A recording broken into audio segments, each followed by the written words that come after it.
Fala pessoal, boa noite, tudo bem? Mais uma aula aí do Minuto da Biologia, nosso curso extensivo chegando numa reta final aí, né? Mês de setembro.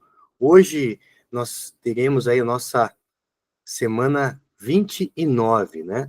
Então a gente está caminhando aí para os últimos momentos aí, né? Para quem vai fazer alguns vestibulares também das particulares, tudo que eu tiver aqui, gente, de material das particulares, eu vou compartilhar com vocês, tá?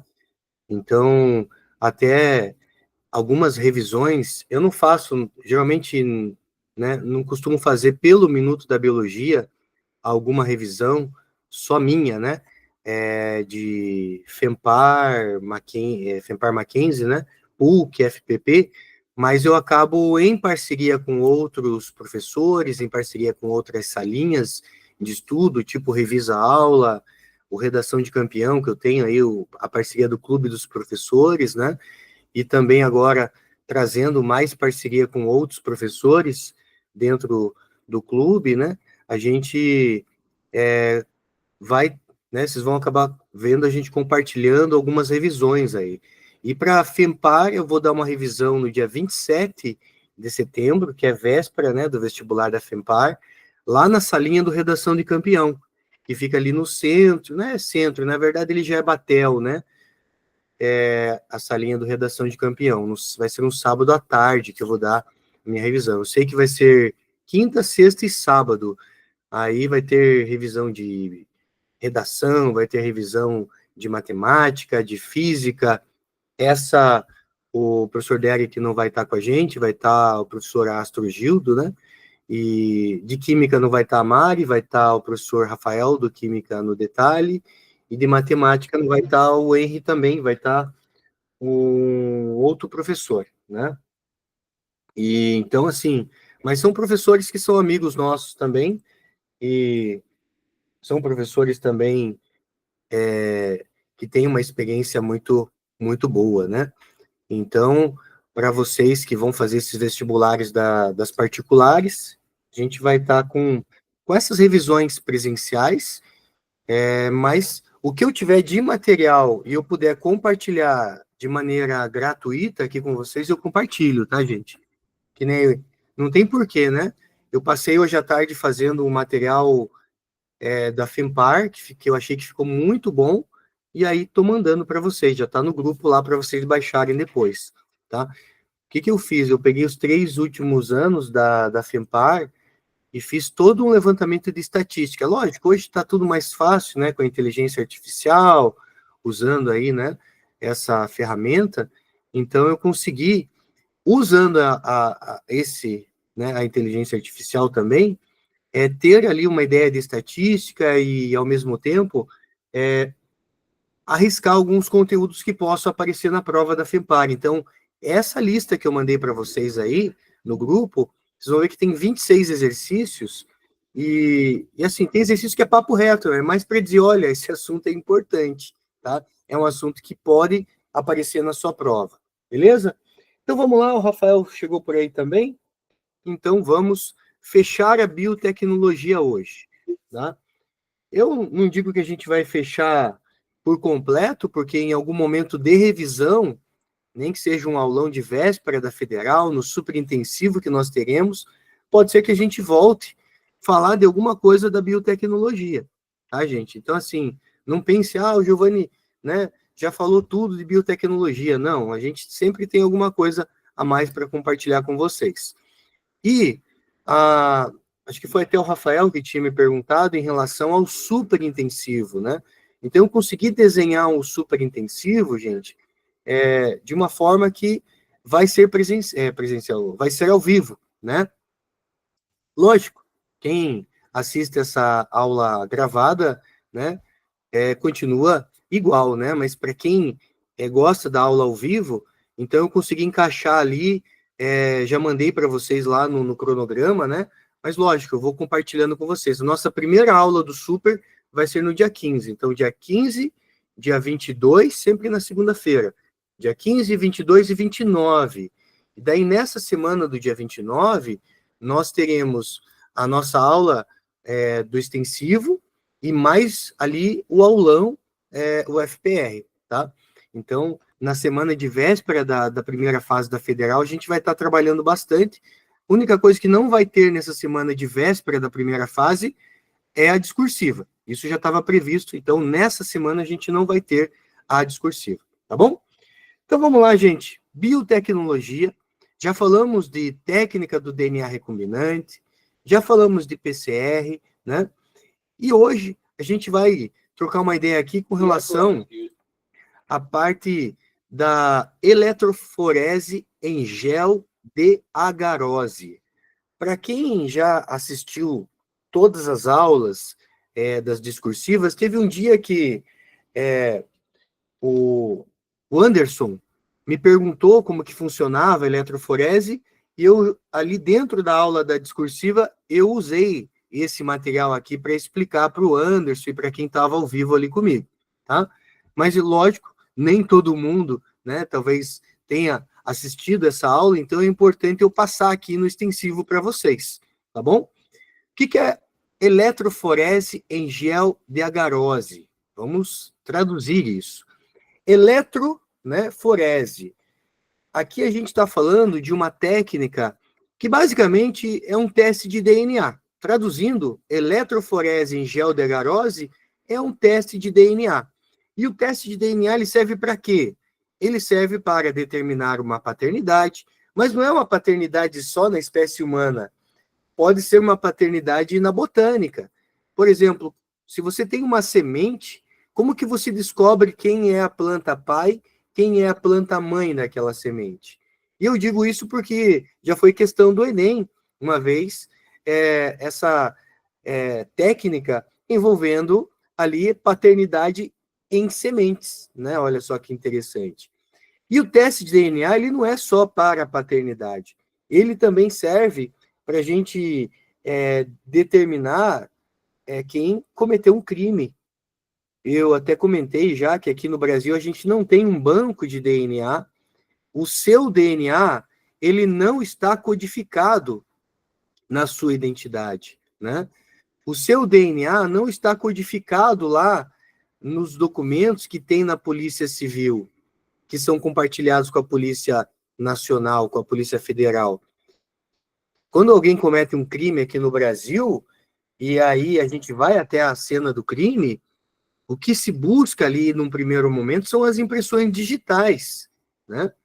Por quê? Porque a minha impressão digital, a impressão digital de todos vocês que estão acompanhando essa aula e vão assistir depois, tá lá na Polícia Civil, né? Então, quando você for fazer a sua identidade lá, né, eles mapeiam todos os nossos dedos, né? A impressão digital é única, porque ela é formada pelo contato ali, né, com a parede do desenvolvimento, né, quando a criança está em desenvolvimento, ali que vai desenvolver, que vai ter contato com a parede, né, do desenvolvimento embrionário ali durante esse desenvolvimento fetal, né, e aí ela é única. Então a nossa impressão digital ela está cadastrada na polícia. Se alguém comete um crime e a minha impressão digital aparece lá, cara, fui eu, não é outra pessoa, né? Mas alguns países também têm o banco de DNA. E o legal de você ter o banco de DNA é, cara, se encontrar um DNA na cena do crime, o cara não precisa ir atrás do criminoso, do suposto criminoso, para fazer o teste de DNA. Ele pode simplesmente entrar no banco de dados e descobrir, olha, foi o Giovanni Miranda que cometeu esse crime. Por quê? Porque é o DNA dele que está na cena do crime. Então, ele que se explique, né? Por que o DNA do Giovanni Miranda está na cena do crime, né?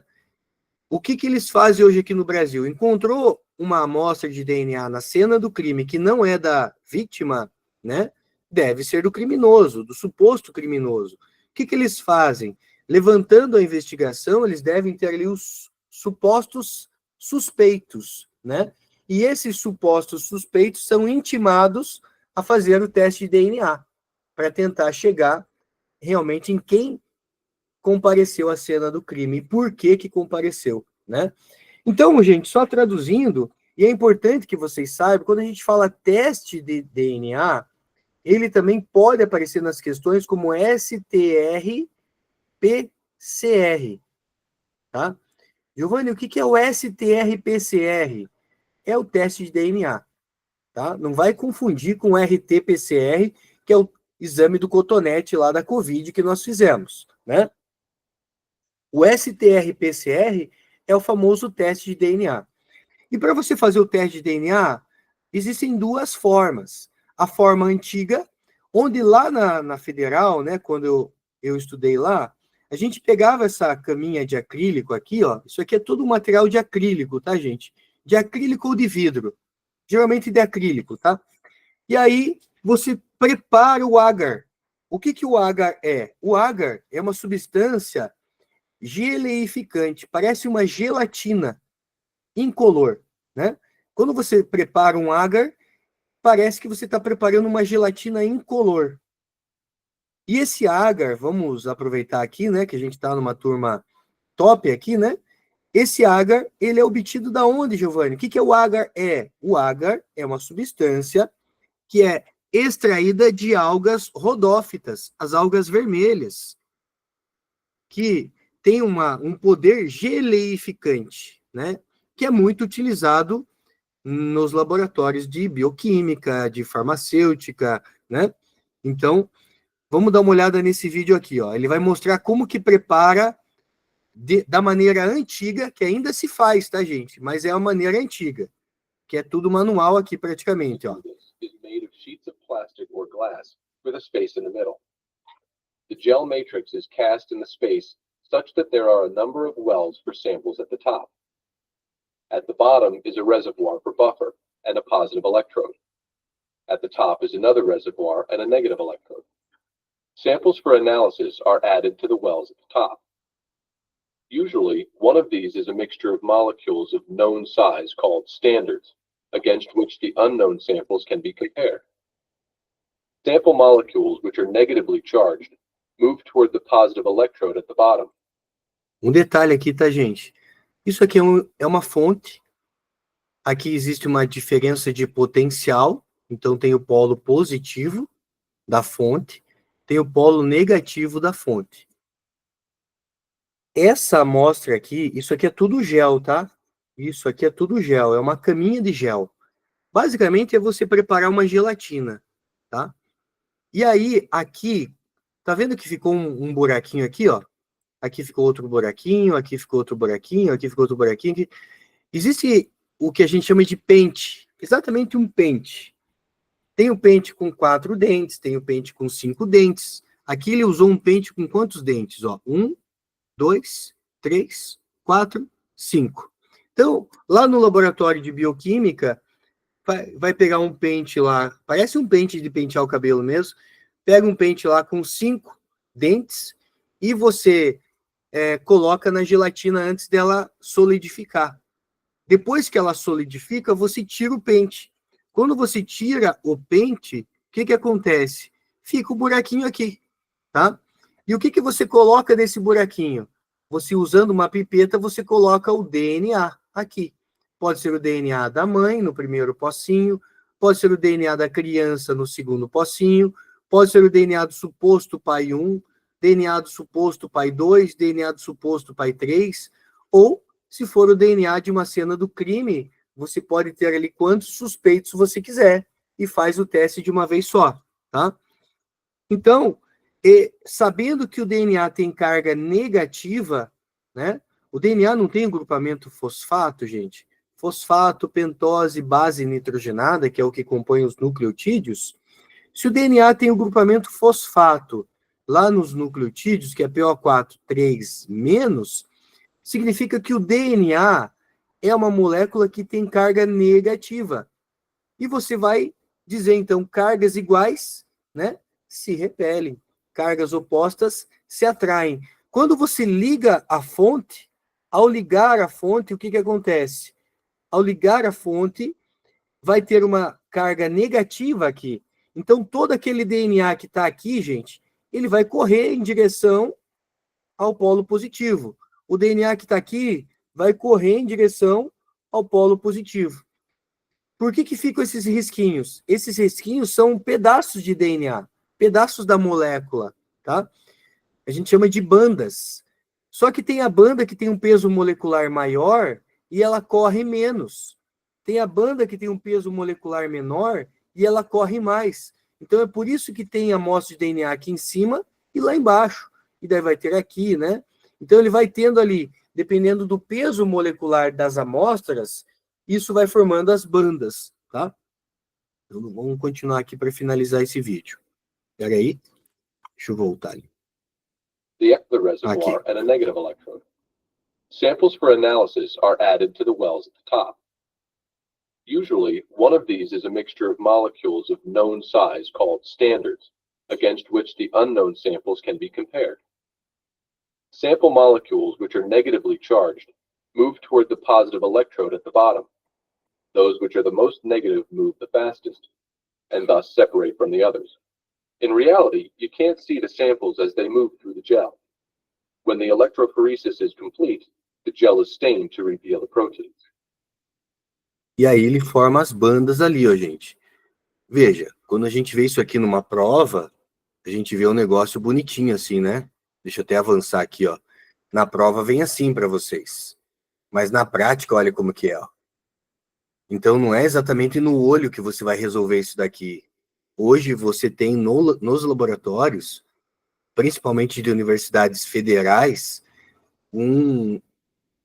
assim, uma quantidade de tecnologia, gente, que você fala, não é possível, né?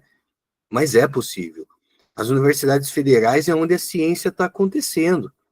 Vai muito recurso financeiro para as universidades federais.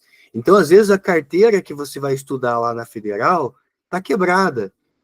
Mas o laboratório tem os melhores equipamentos que uma PUC da vida não vai ter. Que uma Positivo da vida Cruzeiro do Sul, né, não vai ter. Por quê? Porque é onde a ciência está acontecendo. Então, o governo, ele vai mandar recurso, né, para que a ciência aconteça dentro dessas universidades, para que as pesquisas aconteçam dentro dessas universidades. Então, às vezes, a gente vê muitas universidades particulares com laboratórios belíssimos, né? Tudo novinho em folha, mas, às vezes, o computador que está lá, né? Os equipamentos, não só o computador, mas os equipamentos que estão lá não se comparam com os equipamentos que você encontra numa federal, tá, gente? Precisa ter ali a tecnologia mais moderna do momento, para que a ciência aconteça dentro das universidades, tá? Então, você tem ali a eletroforese em gel de agarose, que agora você já sabe o que é. A agarose vem de agar, que é essa substância geleificante. E aí, aqui ele mostra, né, passo a passo, os pocinhos ali, ó, a pipeta colocando as amostras de DNA. E aí, quando você liga o equipamento, as bandas de DNA, elas correm, né? No sentido do negativo para o positivo, já que o DNA tem carga negativa. Tá? E aí uma curiosidade, se o DNA tem carga negativa, as histonas, que são as proteínas onde o DNA é enrolado nos eucariontes, tem carga positiva, tá, gente? Então aqui, ó, câmara de eletroforese, esse é o que eu disse para vocês que é o processo que teoricamente está obsoleto, gente, mas ainda se faz, né, eletroforese em gel de agarose nas universidades, e eu vou dizer para vocês por quê, né? A técnica da eletroforese em gel de agarose, ela está mais moderna agora. Esse equipamento aqui, ele é um equipamento de 2016. Eu fiz o curso lá na Federal em 2016, só que essas plaquinhas aqui, elas estavam vencidas. Por isso que o meu teste aqui não ficou muito legal, ó. As bandas de DNA não apareceram muito aqui. Mesmo ligando no equipamento lá, pode ver, aparece um celular no fundo ali tirando foto, né?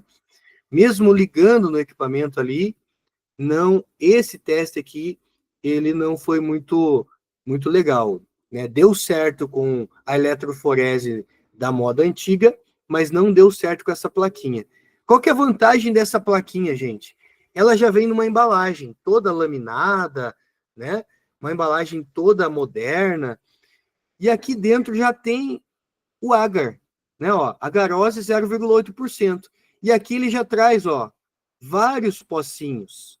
Então, basicamente, você não perde tempo preparando o agar, esperando a gelatina ali, né, solidificar, aí tira o pente, né? Não, aqui você tira a plaquinha, essa plaquinha pronta, já com o gel lá dentro, coloca as amostras de DNA que você quer aqui, e aí você coloca no equipamento para ele gerar a diferença de potencial ali, né? Então, o próprio equipamento gera a eletricidade aqui, tá, gente? Para que o DNA possa correr, beleza? Então, essa é a forma mais moderna. Só que nessa época aqui era um curso de férias na Federal, então eles estavam no final ali do ano, né? Já tinha terminado ali o ano letivo, e a Federal, o que acontece? Ela vai fazer um planejamento de compra para o outro ano ainda. Então, eles estavam com os estoques daquele ano. E essas plaquinhas aqui, que eram novidade na época, desse estoque que veio para eles, essas plaquinhas já estavam com agar vencido. Então, a gente conseguiu conhecer, eu não conheci isso daqui quando eu fiz faculdade, porque não existia, tá, gente? Eu terminei minha faculdade em 2005, então eu fui fazer o curso de férias na Federal em 2016. Quando eu fiz faculdade, eu usei a técnica de eletroforese antiga mesmo. Mas em 2016 isso aqui foi novidade, né? Então já vem essa plaquinha pronta. E é assim que daí no equipamento ele vai aparecer. E hoje você tem a bioinformática que vai, através de softwares, são vários softwares, tá, gente? Hoje você não fica se debruçando aqui, comparando a banda, não, isso aqui é um computador que vai comparar para você. Você não tem trabalho, né, quase nenhum mais de ficar aqui, né, comparando banda, né, porque a precisão precisa vir da informática, né, da bioinformática. Então aqui você tem um exame de DNA, isso aqui não é difícil, tá, gente? Aqui você tem o DNA da mãe, tem o DNA do filho, suposto pai 1, suposto pai 2. A minha referência aqui é a criança, porque você recebeu 50% do DNA do teu pai, 50% do teu DNA é o DNA da sua mãe, né? Então, esse DNA da criança não me interessa. Por quê, Giovanni? Porque esse DNA veio da mãe. Me interessa o DNA que não veio da mãe. Porque o DNA, se não veio da mãe, ele tem que ter vindo de um pai, ó. O suposto pai 2 não foi o doador desse DNA para essa criança. Mas para a gente garantir que o pai dessa criança é o suposto pai 1, que não foi só uma simples coincidência, né? A gente precisa encontrar mais bandas, tá, gente? Mais uma amostra de DNA que não me interessa. Por quê? Porque veio da mãe. Eu sei que essa mulher é a mãe da criança, eu quero descobrir quem é o pai. Então a gente vai comparar uma banda de DNA que não veio da mãe, que deve ter vindo de um pai. Então veja, nós temos duas coincidências com o suposto pai 1 e nós não temos nenhuma coincidência com o suposto pai 2. Então, no exercício, quem é o suposto pai dessa criança? É o SP1. Beleza? Então esse é o famoso teste de DNA obtido a partir da técnica eletroforese em gel de agarose. Outra coisa, Giovanni, por que o nome do teste também é STR-PCR? Você aprendeu comigo na aula passada que PCR significa reação em cadeia da polimerase, que é uma técnica utilizada para amplificar a amostra de DNA.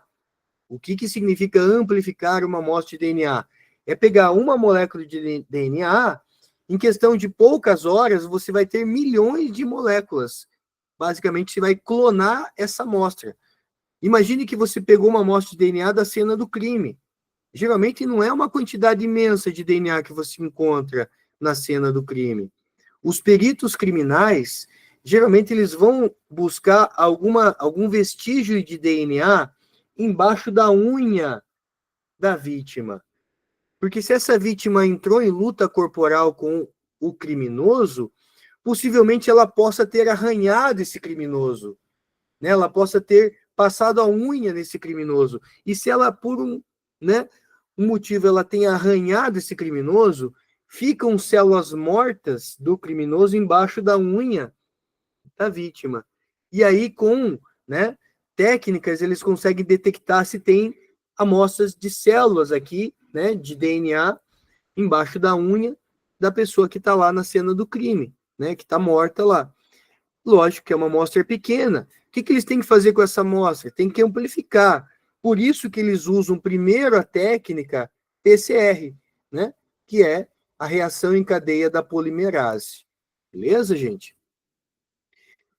Próximo assunto aqui dentro da biotecnologia que pode aparecer é a questão da clonagem reprodutiva e a clonagem terapêutica. Qual é a diferença? Clonagem reprodutiva é o que fizeram com a ovelha Dolly. Se eu for clonar a Maria, a gente vai ter outra Maria, né? Isso é clonagem reprodutiva, beleza? Agora, o que é clonagem terapêutica?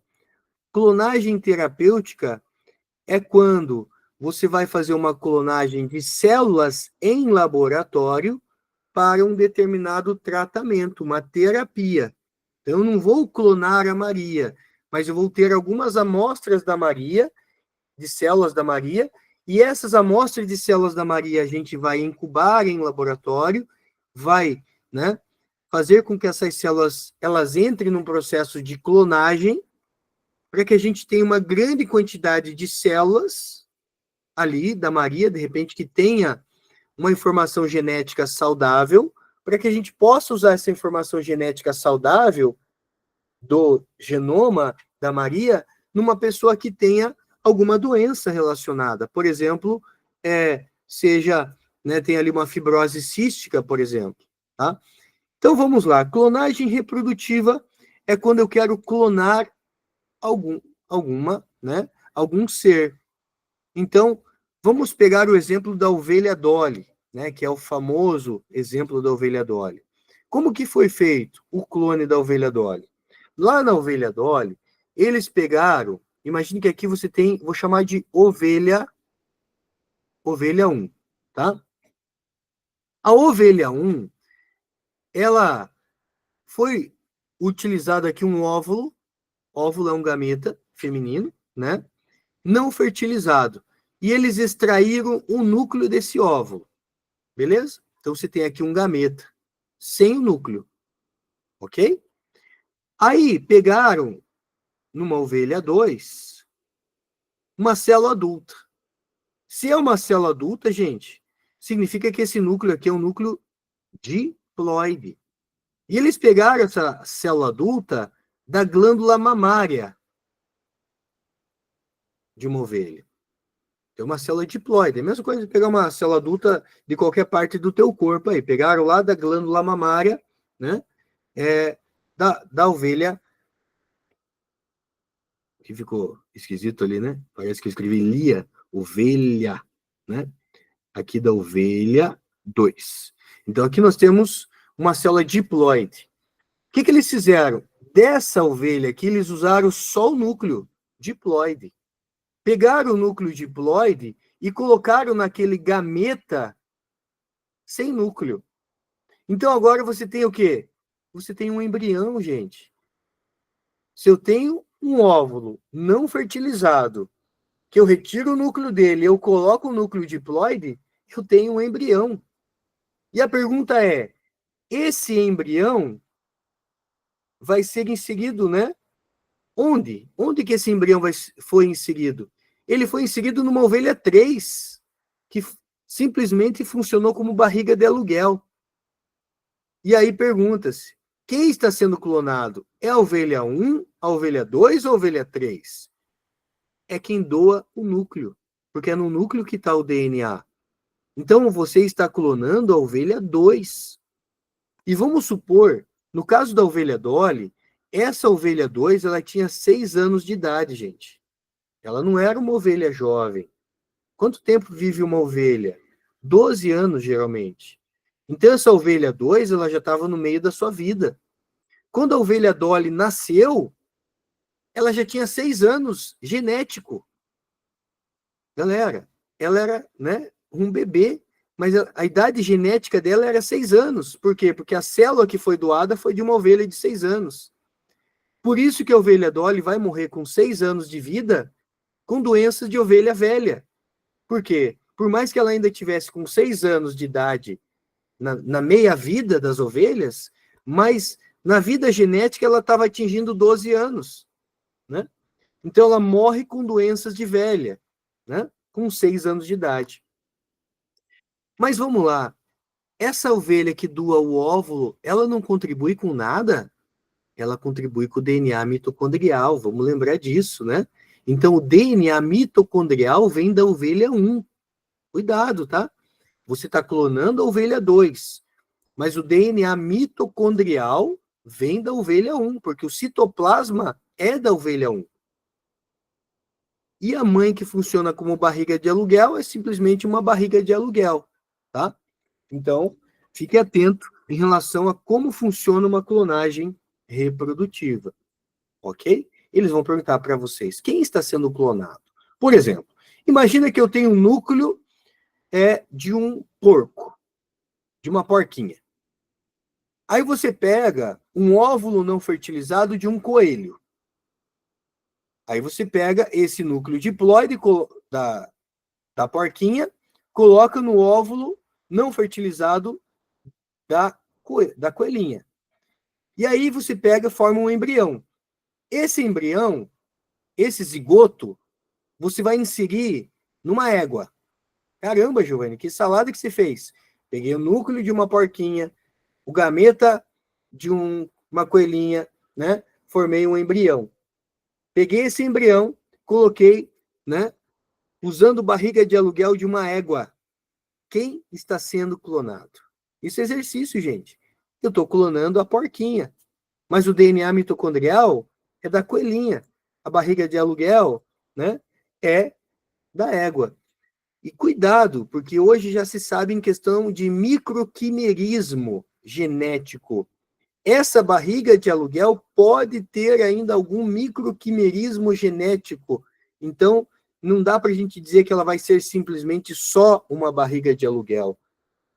Hoje já se sabe, uma mulher que dá à luz a um menino, ela apresenta alguns cromossomos Y em algumas, né, das suas células. Porque ficou ali na corrente da mãe algumas células da criança, né?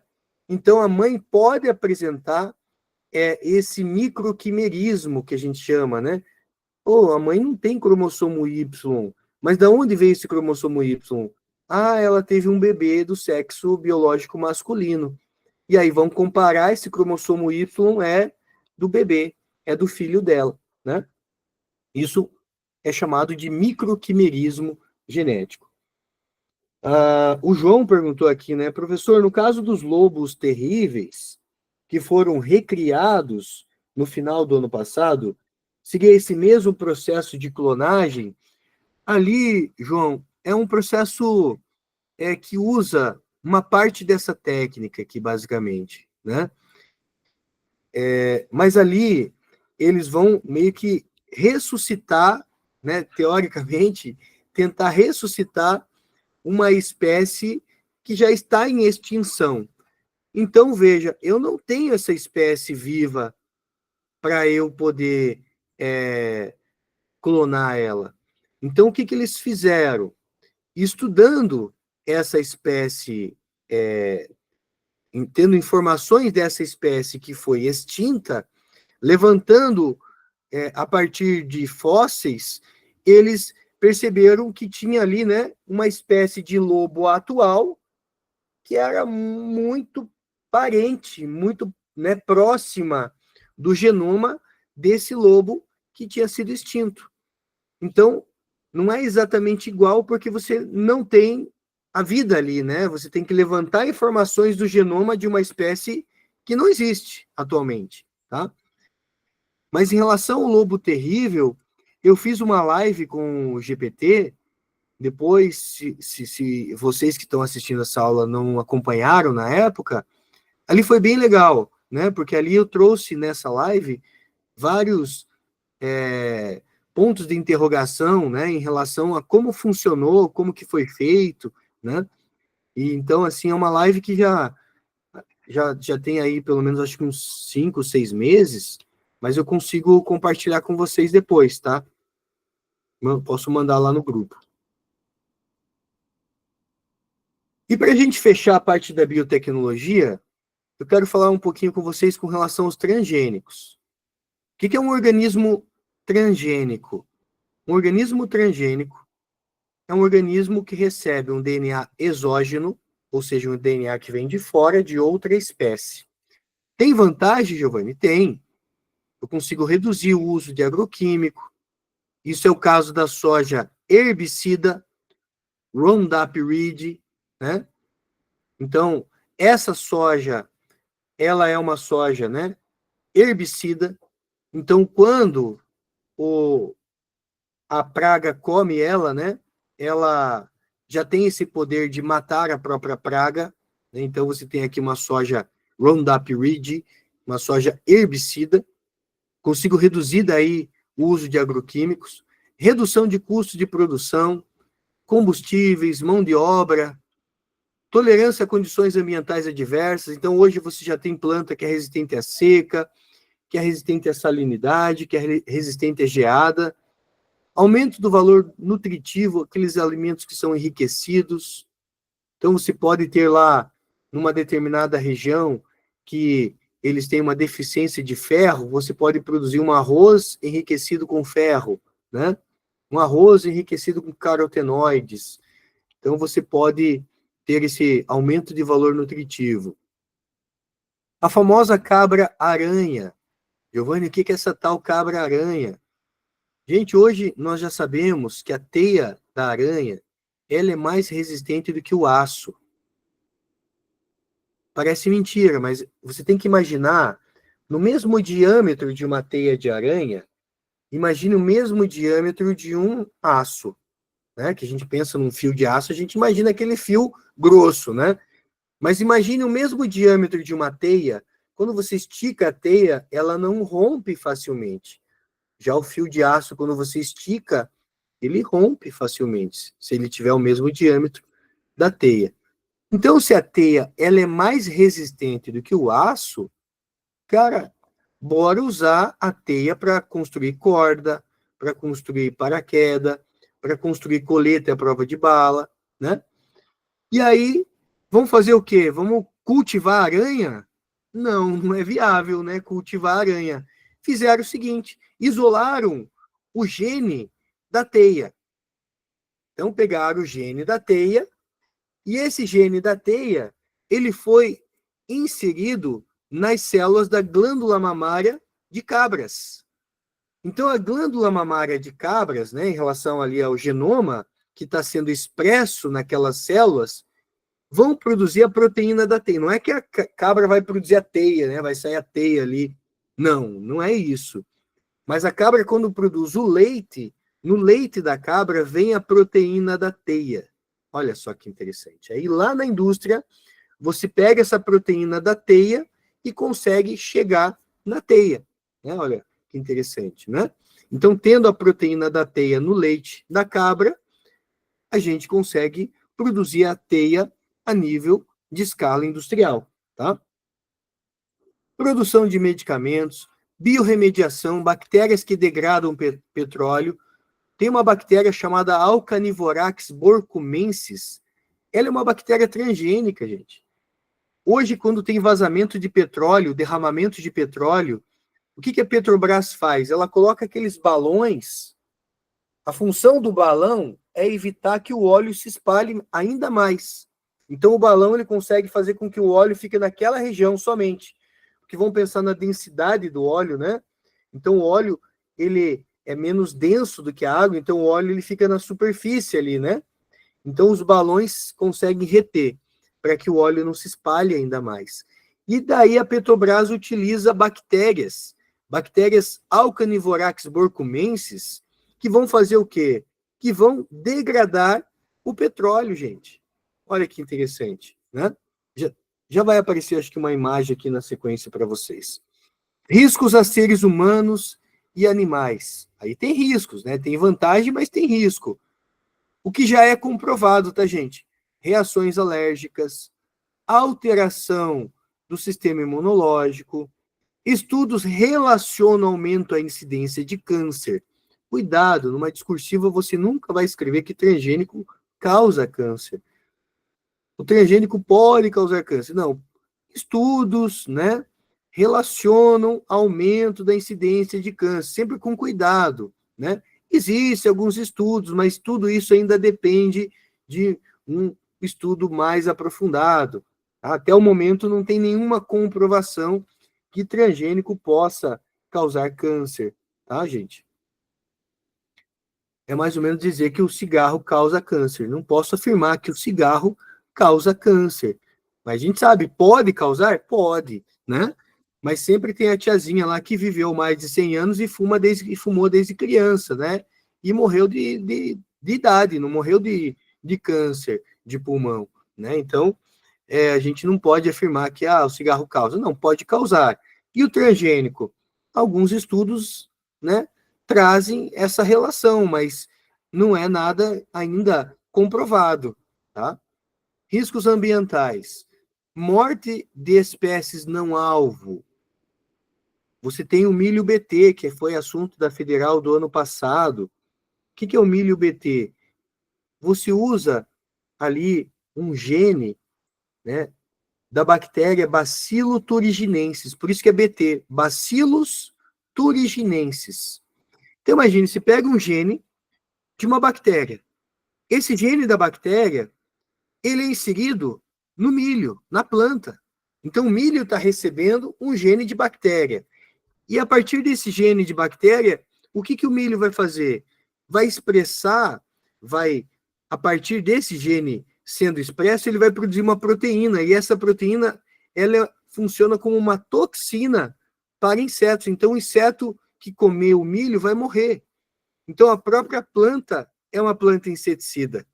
Olha que interessante. Isso é o milho BT, né?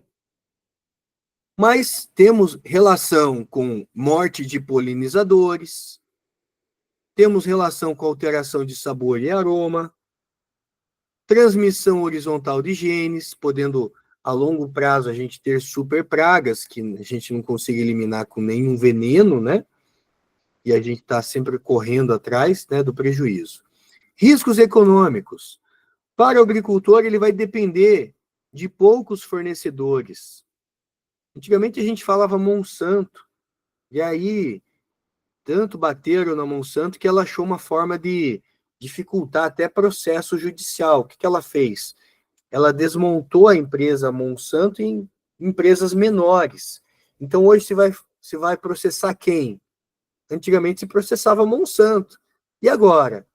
É o milho BT. Se vai processar quem, né?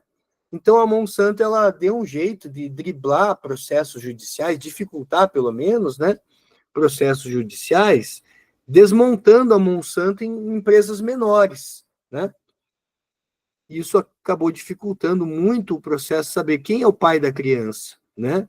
Se eu tiver um problema com o transgênico, quem é o pai, né? Quem é o problema? Quem é a fonte do problema? Terminator Technology. Sementes estéreis. Cara, se você é agricultor, você fala, vou comprar uma vez só, né? Depois eu produzo as sementes por aqui.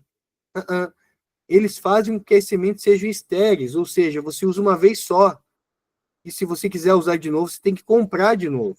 Então você fica dependente dessas empresas, tá? Aqui a bactéria que eu falei para vocês, a Alcanivorax burcumensis, ó, ela degrada, ela libera ali emulsificantes que quebra a gota de óleo, formando ali uma película sobre a gota de óleo, né? E vai degradando esse petróleo. E para a gente terminar, terapia gênica, também chamado de gene-terapia. Modifica o patrimônio genético do indivíduo. Modifica o código genético. Cuidado, gente. O código genético é universal, você não modifica o código genético. Se você escrever uma redação errada, você não modificou a língua portuguesa. A sua redação é errada, pensa nisso. Mas a língua portuguesa continua sendo língua portuguesa. Então, se você modificou o patrimônio genético meu, o código genético continua sendo o mesmo. Mas o meu patrimônio genético foi modificado, o meu genoma foi modificado. Tá? Mas não pode dizer, o código genético mudou. Não. O que foi mudado, o que foi alterado é o meu patrimônio. Isso é meu, né? Introdução de genes de interesse, produção de substâncias que não eram sintetizadas. Então, aquela pessoa que não sintetiza determinada substância, a gente pode pegar um gene normal, usa um vírus como veículo, olha a função de um vírus aqui, né?